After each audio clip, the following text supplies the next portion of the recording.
Good evening. I'm Rickie Houston with Alpha Phi Fraternity Incorporated. Thank you for joining us for Mr. Alpha's Neighborhood as we celebrate Black History Month.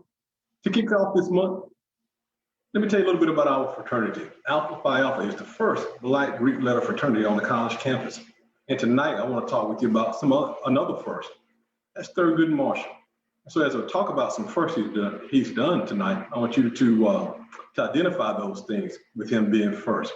So the book I'm going to read tonight is The Highest Tribute, Thurgood Marshall, The Leadership, Life, Leadership, and Legacy. It's written by Kekla Magoon, also illustrated by Laura Freeman. Let's read the book.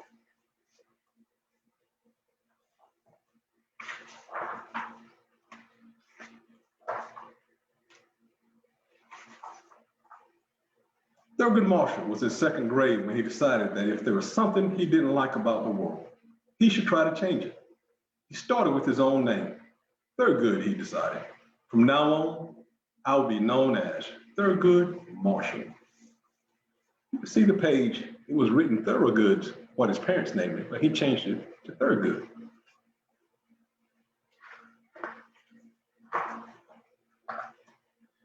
There were many more things Thurgood wanted to change about his world. He grew up in Baltimore, Maryland, a segregated city. The law required Black people and white people to use separate public facilities, such as restrooms and water fountains. Many stores and restaurants had whites only signs. Theaters had separate seating areas too. Thurgood observed big differences between the spaces for Black people and white people. They were separate, but they were not equal. It was wrong, but it was the law. And one little Black boy couldn't change it. Could he? These are some of the signs.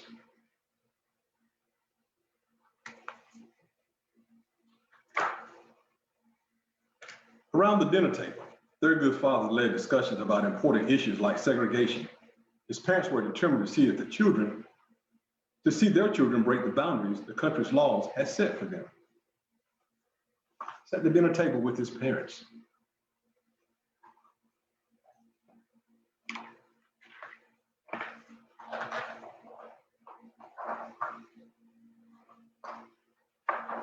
If Thurgood was going to change anything, he had a lot of work ahead of him.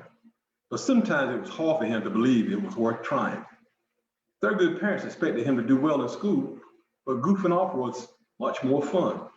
Sometimes he got into big trouble for misbehaving in class. One teacher assigned him to read the Constitution of the United States as punishment. The plan backfired. Thurgood loved learning about the law. The nation's Constitution says all people are equal. So how can segregation laws treat people differently? Thurgood wondered.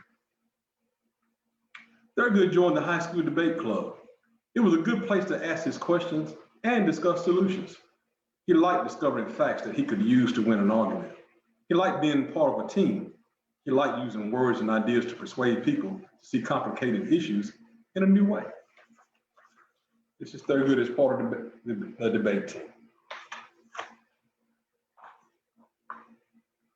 Segregation meant Thurgood had to attend a Black college, so he went to Lincoln University in Pennsylvania.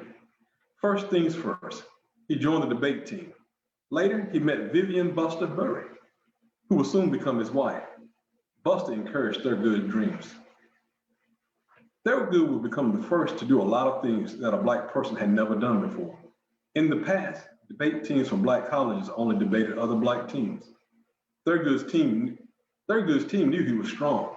Thurgood's team knew this was wrong. Could they change it?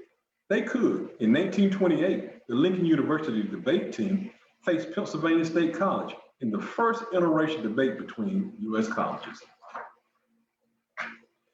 Thurgood wanted to become a lawyer, but his preferred school, the University of Maryland, did not admit Black students. This was wrong, but it was the law, and he couldn't change it yet. Thurgood went to Howard University Law School in Washington, D.C., another Black college. Professor Charles Hamilton Houston shared Thurgood's belief that determined educated people could do what was necessary to change unfair laws. Once again, Thurgood became part of a team using words and ideas to affect the world. Thurgood studied harder than ever and graduated first in his class. As a young lawyer in Baltimore, He represented Donald Murray, a black man who wanted to attend the University of Maryland. The school's whites-only admission policy was wrong, and it was time to try to change it. Thurgood won the case, resulting in the nation's first court order to desegregate a school. This accomplishment was one step in a long-term plan to urge the courts to outlaw segregation everywhere. Thurgood gained a reputation for being an excellent attorney. He took on civil rights cases all across the country. He worked along Professor Houston, who became special counsel to the National Association for the Advancement of Colored People in New York, which is the NAACP. When Professor Houston retired, Thurgood took his role as lead attorney in the team black case. Thurgood and his team, and also with Professor Charles Hamilton Houston.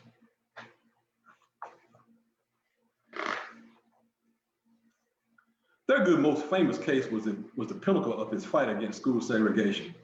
Black families in Topeka, Kansas, wanted the Board of Education to allow black children to attend the all-white school. The local court in Kansas said this was illegal. Thurgood appealed the decision to the United States Supreme Court, the highest court in the country. He presented his evidence, and in 1954, the court decided school segregation was unconstitutional. Thurgood had won the case. This victory rocked the nation. The 9 Supreme Court justices made the decision that affected the law throughout the country. The case may have started in Kansas, but the decision would apply to school children in every U.S. state. This is Thurgood after winning the case.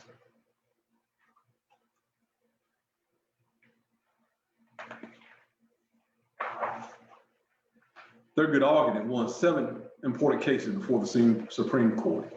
Each case was one piece of his plan to make the United States a fair and equal place for all people. His colleagues nicknamed him Mr. Civil Rights.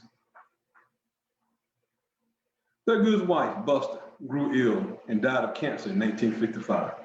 He mourned the loss of his beloved partner who had always nurtured and encouraged him. He later married Cecilia, better known as Sissy Suyak, a Filipino woman of 20 years younger than he was.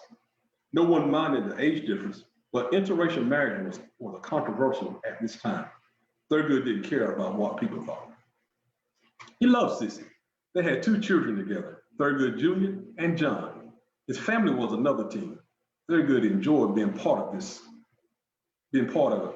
Sissy worked alongside of him at the NAACP, and his sons would grow up to take jobs in public service, working for justice in their own ways. This is Thurgood and his family.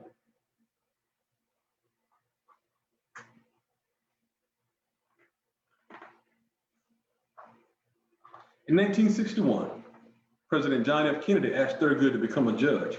Instead of arguing cases himself, other lawyers would argue cases in front of him, and he would get to decide. Thurgood accepted the job. He listened to over 100 court cases. None of his decisions was ever overturned by a higher court. This is Thurgood Marshall along with President John F. Kennedy.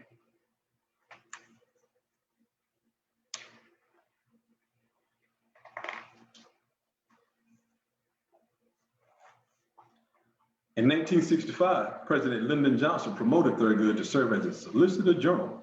He would argue cases in the Supreme Court again, this time on behalf of the U.S. government. He was the first black person to hold such a high position.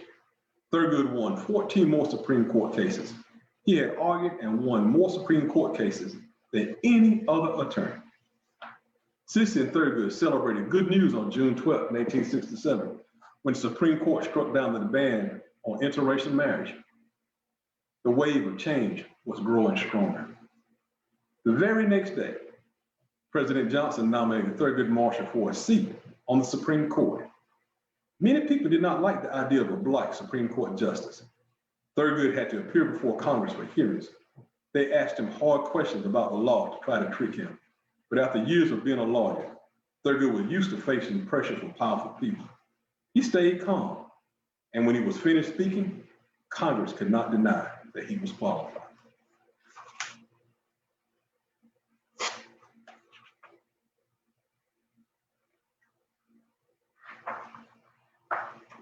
Thurgood Marshall was sworn into the United States Supreme Court on October 2nd, 1967.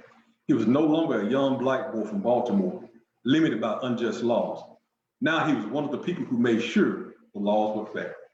As the first Black member of the Supreme Court, Justice Marshall stood up for civil rights in the same way he did as an attorney.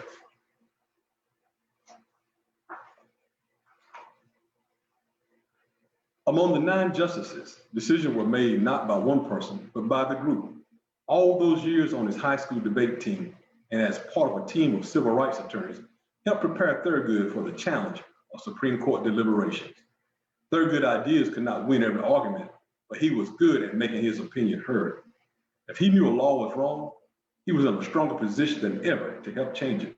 Finally, something was right. Thurgood's presence on the court helped change his country's laws forever.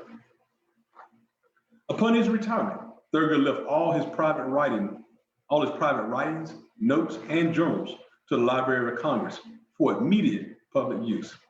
Breaking the tradition of Supreme Court papers stands sealed for 50 years.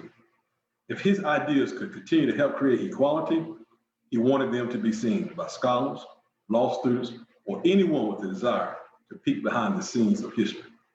When he died at age 84, Thurgood Marshall was laid in state in the Supreme Court rotunda, an honor given to only one other justice before him.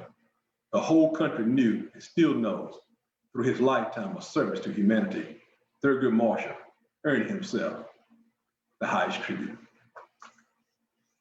Thurgood Marshall, great man, also my fraternity brother, and also a great brother of Alpha Phi Alpha fraternity. Thank you for joining us for Mr. Alpha's Neighborhood.